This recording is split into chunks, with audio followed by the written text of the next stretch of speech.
and welcome to Geno's Picks. I know 2-2 last week. We're riding the ship 3-5 on the season, but you can sense that we're on to something big. And we got our buddy the teleprompter here, and you can't wait to get to these 4 well-written picks. But first, you know what really grinds my gears? NASCAR, people. While everyone calls out the NFL for being too dangerous, at least the men that play that sport are man enough to admit it and walk away or face the consequences. Unlike NASCAR, look, I'll finally give it to you that it is a sport. Because anywhere where you can get away with charging $9.50 for a 12-ounce Miller Lite must have something that draws a man's interest. But I've had it with the fights and tantrums and lately the helmet throwing after car wrecks. And you know why? Because NASCAR has become too safe. That's right. If you look at any race anymore, it is 245 meaningless laps, followed by the last 5, where the 10th place car usually wins it, because the first 9 wrecked in the final laps. You know why? Because no one's afraid to wreck anymore. So don't get all pissy when you find yourself getting rear-ended as much on a speedway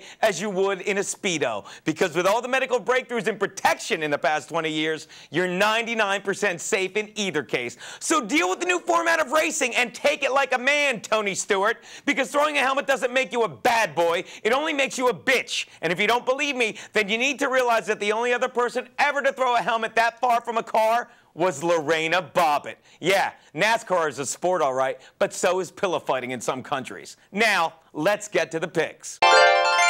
My first pick, the Steelers are giving 4 to the Raiders in Oakland. Look, the Raiders have screwed me twice in the past 2 weeks. The first week it was because of that horrible bearded snapper. No, Joe, not that one. That's a callback to last week. Yes, that one, Travis Goethel. And while I can make allowances for the spot he was in, there's no excuses for the Raiders' complete defensive no-show against the Dolphins this past Sunday. Facing rookie Ryan Tannehill in his second start ever, where he must have had zero confidence after his 3-interception, 3-sacks performance against the Texans, all Oakland had to do was stack the box and dare Tannehill to throw. And yet, they not only allowed him to complete 60% of his passes, are you taking notes, Mark Sanchez?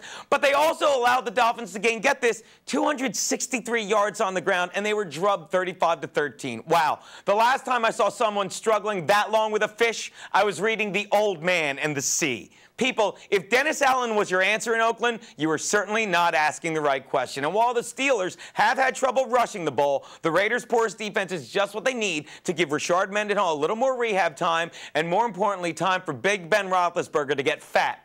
Okay, fatter. People, take the Steelers and lay the 4. My next pick, the Eagles are giving 3.5 to the Cardinals in Arizona. People, this is an easy enough pick if you just answer this simple question. Which one of these 2 undefeated NFL teams are for real? The Arizona Cardinals, who beat rookie Russell Wilson in his first ever NFL start after Braylon Edwards let the game-winning pass bounce off his hands like a pedestrian off Lindsay Lohan's bumper, and then, as hard as they could try, couldn't give the game back to the Patriots this past Sunday, or the Eagles, who, after an atrocious offensive pass interference call last week versus the Ravens, and despite their 9 total turnovers the first 2 weeks, are the first team in the history of the NFL to win their first 2 games by 1 point each. Exactly. It's a trick question because the answer is neither. Both of these teams are frauds. I haven't seen this many illegitimate birds in one place since the R-rated sequel to March of the Penguins. Right. I've said it before, and I'll say it again. Cobb is not a winner. He's a mop-up guy, and he knows how to win 2 kinds of games, meaningless ones and the ones he's not expected to, because in either situation, there's zero pressure on him. Well, let me tell you something. All eyes will be on Cobb in Arizona this Sunday, and I promise you, they will be seeing a lot of red. People, take the Greenbirds in this one and lay the 3.5. Which brings me to my lock of the week. The 49ers are giving 7 to the Vikings in Minnesota. Look, I love the 49ers defense here against the young Christian Ponder, especially when you consider that this is a team, the Vikings, that needed overtime to beat the Jaguars at home opening week and couldn't beat the Colts and rookie Andrew Luck last week. And this looks to be, while Adrian Peterson looks to come back to form, no one else on the Vikings has a form to get back to. Christian Ponder is still learning the game, and Percy Harvin is still learning to play the game with him. And while the Vikes are 1-1, it's nothing to be proud of, as they have played 2 close games with teams that are destined to finish last in their division. Yet, now they're facing the #1 ranked team in the NFL, and you're telling me the Niners only need to win by a touchdown?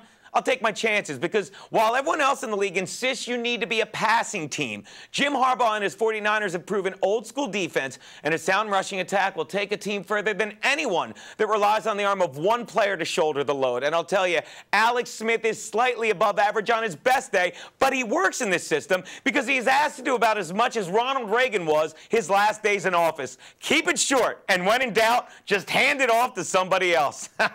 Is it any wonder they named the ship after Ronald Reagan in 2001? Incidentally, it's over a decade after 9/11, and still the Ronald Reagan is the only USS carrier that doesn't have the phrase on it, "We shall never forget." People, take the Niners and lay the TD. I'm sorry if I like my own joke.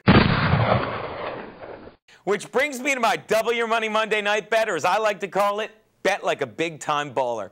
People, the Packers are giving 3.5 to the Seahawks in Seattle Monday night. And as I said earlier, Russell Wilson is that drop Braylon Edwards pass and a gift timeout from being 2-0.